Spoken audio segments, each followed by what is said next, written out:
안녕하세요. 저는 기적을 만드는 사람 나폴레온 힐 책을 쓴 저자 정영권입니다. 만나서 반갑습니다.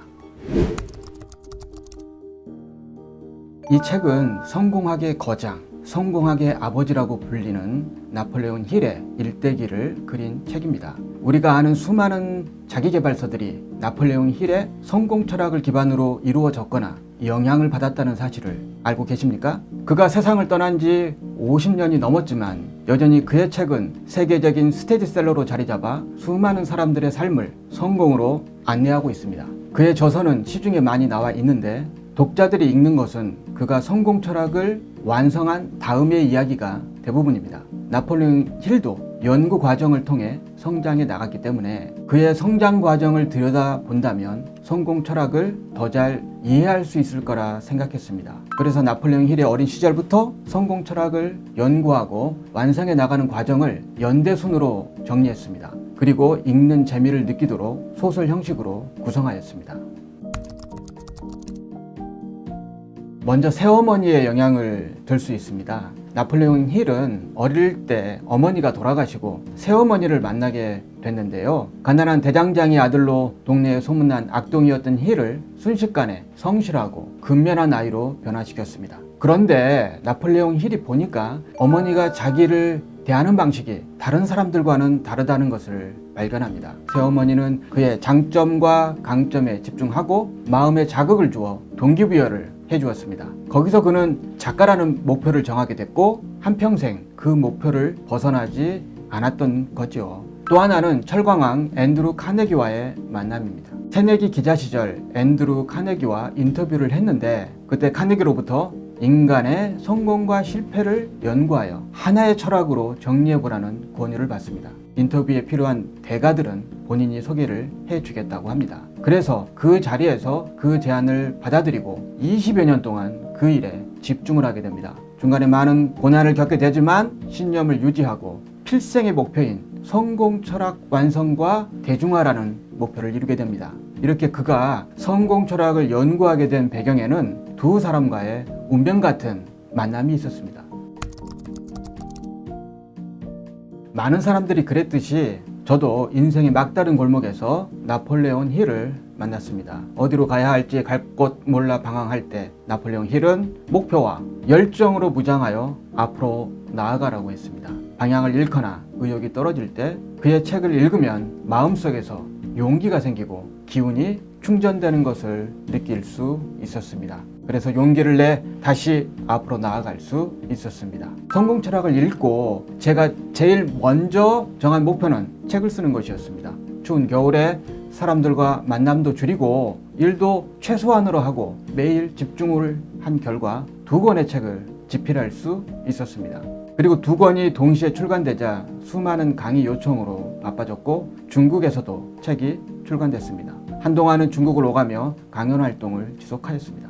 나폴레온 힐이 얘기한 핵심 철학을 실천한 결과 일의 몰입도가 높아지고 결과물의 퀄리티도 좋아졌습니다. 저는 강의할 때나 코칭할 때 나폴레온 힐의 성공 철학을 적용해 보았고 그 탁월함을 경험하였습니다. 이번 책도 그의 철학이 좀 더 많은 대중에게 알려지기를 바라는 마음에서 집필하게 된 것입니다.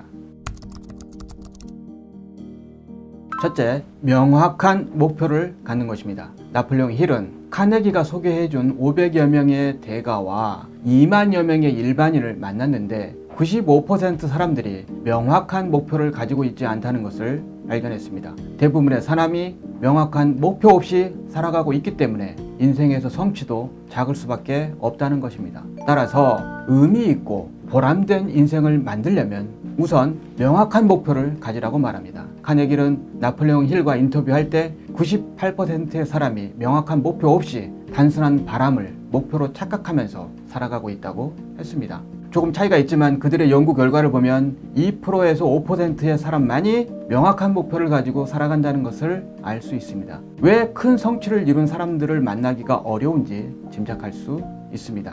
둘째, 생각입니다. 우리의 생각은 자석과 같습니다. 그래서 비슷한 것을 끌어당기게 됩니다. 우울, 불안, 짜증, 분노, 미움으로 하루를 보내는 사람에게 밝음, 평화, 유쾌, 희망, 행운이 끌려오지는 않겠죠. 많은 사람이 걱정과 근심으로 귀한 시간을 그냥 보내고 있습니다. 그 시간에 문제를 해결할 방법을 궁리하고 연구하는 데 몰두한다면 걱정했던 일은 생기지 않고 더 나은 결과가 그에게 찾아올 것입니다. 따라서 자신이 무엇을 주로 생각하는지 주의 깊게 살펴볼 필요가 있습니다. 그 사람이 주로 생각하는 것들은 시간이 지나면서 현실로 드러나게 됩니다. 셋째는 베푸는 것입니다. 다른 사람에게 얼마나 이익을 베풀었느냐에 따라 그 사람의 삶의 모양이 결정됩니다. 만약 고난과 어려움에 처했다면 그 사람이 제일 먼저 할 일은 다른 사람을 돕는 것입니다. 보통 어려움에 처하면 다른 사람에게 도움을 요청하는 것이 대부분입니다.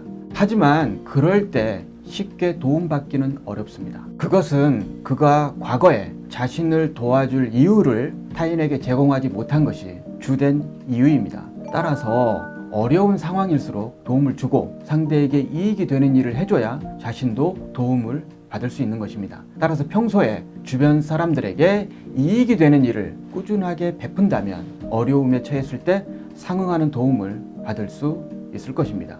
베푸는 것이 일종의 저축이라고 생각하고 매일 한 가지 이상 꾸준히 베푸는 것을 생활화해야겠습니다.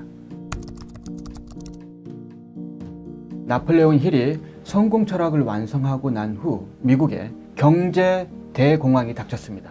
커다란 기업과 은행들이 파산하고 쟁쟁했던 인물들이 나락으로 떨어져 자살하거나 비참한 최후를 맞이했습니다. 나폴레옹 힐도 예금이 들어있던 은행이 파산하고 거의 전 재산을 잃게 됩니다. 그때 그는 자신의 성공 철학의 쓸모를 찾게 되는데요. 자신의 철학으로 사람들에게 희망과 용기를 북돋아 주기로 마음먹습니다.